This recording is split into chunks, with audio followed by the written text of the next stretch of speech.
أسعد الله أوقاتكم مرة أخرى بكل خير مع لقاء متجدد من عالم من المساجد. نقدم هذه المرة فكرة جديدة حول مسجد يقع في الهند. وهذا المسجد حقيقة يعني الذي بناه نور كريم وصممه المكتب الهندي في الذي يقع في مومباي نودوز.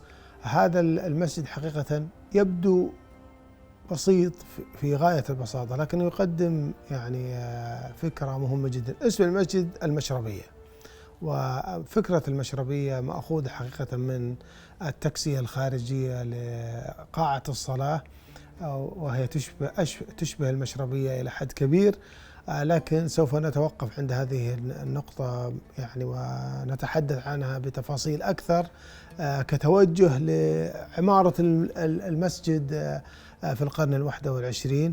لكن سوف نركز في البداية على فكرة رفع قاعة الصلاة للأعلى وترك الطابق الأرضي بالكامل للتفاعل الاجتماعي.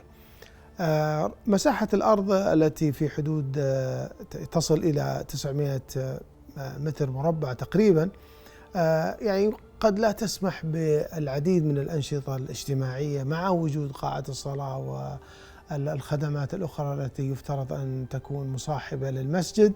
لذلك تم رفع يعني قاعة الصلاة للأعلى على ارتفاع طابقين. الطابق الأساسي لقاعة الصلاة في الأعلى، الطابق الأرضي خصص بشكل كامل للتفاعل الاجتماعي وربط يعني المحيط الاجتماعي الإسلامي بهذا المركز، وإتاحة فرصة كبيرة للفضاءات الخارجية، ويمكن الصعود يعني المسجد عبر السلالم التي يعني خصصت على جانبي قاعة الصلاة في الجهة الشرقية حتى يمكن الوصول للقاعة يعني بسهولة، خصوصا أن اتجاه القبلة هو باتجاه الغرب. هذه الفكرة تستعيد كذلك يعني العمارة المحلية في الهند. كما نعلم العمارة المغولية غالبا يعني المساجد تبنى على منصات مرتفعة، قد لا تكون هنا منصة يعني مرتفعة ترفع يعني المسجد، لكن يعني تم الاستعاضة عن فكرة المنصة بوجود الفضاء المفتوح في الطابق الأرضي. وفي اعتقادي أن هذه فكرة ذكية مهمة جدا، خصوصا في المناطق المكتظة مثل هذا المكان الذي يقع فيه المسجد، لأن المسجد يقع في منطقة مكتظة بالسكان وتحتاج إلى متنفس، ويعني توظيف المسجد ويعني موقع المسجد كمتنفس للمجتمع المحلي. في اعتقادي أن هذا فكرة ذكية، مع يعني الإشارة بشكل عميق جدا للعمارة المحلية التي كانت يعني موجودة في الهند، وهي أقصد هنا العمارة المغولية التي كانت تبني المساجد على يعني مصاطب مرتفعة حتى يمكن رؤيتها. أعود مرة أخرى للفكرة الثانية التي يعني يحملها هذا المسجد. لا يوجد هناك مئذنة لهذا المسجد، لا يوجد قبة حقيقة يمكن مشاهدتها من بعيد. هناك كتلة بارزة فوق سطح قاعة الصلاة يمكن يعني التفكير فيها على أنها إشارة يعني مئذنة يعني متواضعة الارتفاع، لكنها في كل الأحوال يعني تؤكد على وجود مكان للصلاة، صلاة المسلمين في هذا المكان. قاعة الصلاة كما ذكرت محاطة من كل الجهات يعني مشربية، أو تسمى في اللهجة المحلية الجالي. والجالي هي عبارة عن يعني بلاطات مخرمة تسمح بوصول الضوء للفضاء الداخلي، لكنها توحي يعني بالاحتواء والخصوصية الكاملة لهذا المكان من الخارج. إذن هي هناك لغتين تقدمها هذه المشربية، وهي يعني حقيقة هو نفس الأسلوب التقليدي. المشربية غالبا تقدم لغة من الخارج توحي بالخصوصية، و يعني الخصوصية الكاملة للفضاء الداخلي، لكنها في نفس الوقت تسمح للفضاء الخارجي الداخلي بالانفتاح على الخارج والتواصل معه بصريا، قد لا يكون يعني سمعيا، خصوصا مع وجود الزجاج، وليست كما كانت في السابق، وليس مناخيا، وإن كان جزء من الجانب المناخي موجود وهو الإضاءة الطبيعية، حيث تتسلل الإضاءة حقيقة من كل الجهات إلى قاعة الصلاة. لكن بصريا دون شك الجالي يسمح حقيقة يعني وصول البصر وامتداده إلى الخارج والتواصل مع العالم الخارجي، مع كما ذكرت مع وجود الإضاءة الطبيعية وغيرها. المصمم حقيقة فكر في وضع يعني غطائين أو مبنى داخل مبنى.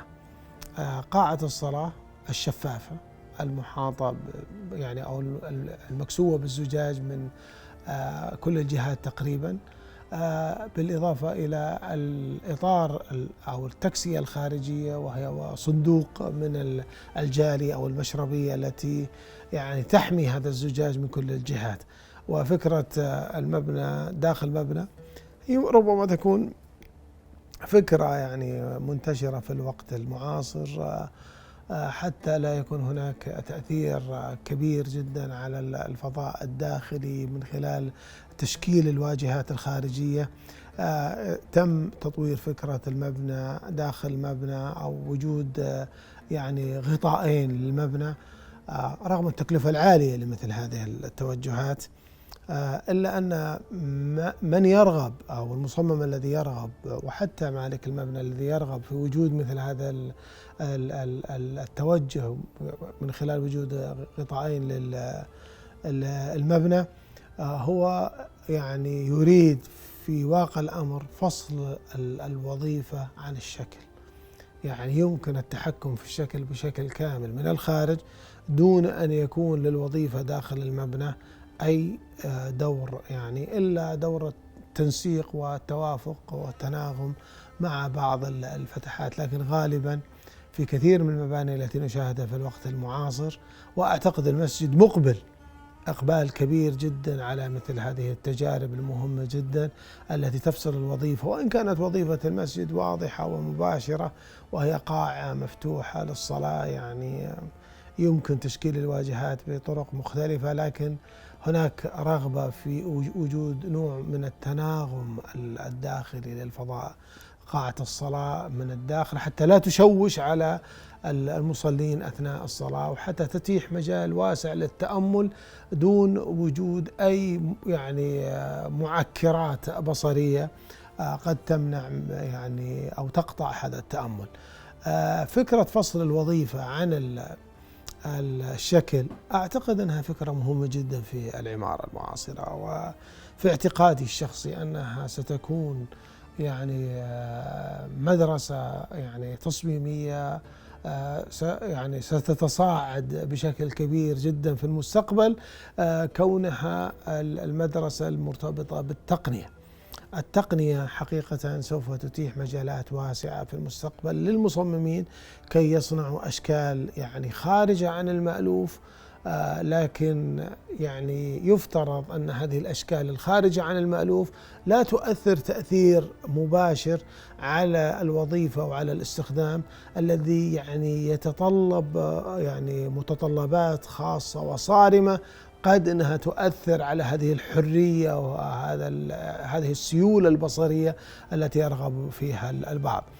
هذا المسجد لا يقدم يعني تشكيل سائل، ليس هناك يعني يعني اندفاع كبير جدا في التشكيل البصري، لكنه يعني يحاول أن يفصل الشكل الخارجي من خلال وجود هذا الإطار الذي يذكرنا بالعمارة المحلية، يذكرنا بالمشربية، يذكرنا بالجالي الهندي والشرق آسيوي، ويسمح ب يعني الإضاءة أن تغمر قاعة الصلاة في نفس الوقت يعني هو يعني تكوين مرتفع، أوكي، يبتعد ابتعاد كبير جدا عن ما يجري على مستوى الأرض من نشاطات ولقاءات، ولكنه هو الجاذب الأول لهذه النشاطات وهو السبب في وجودها.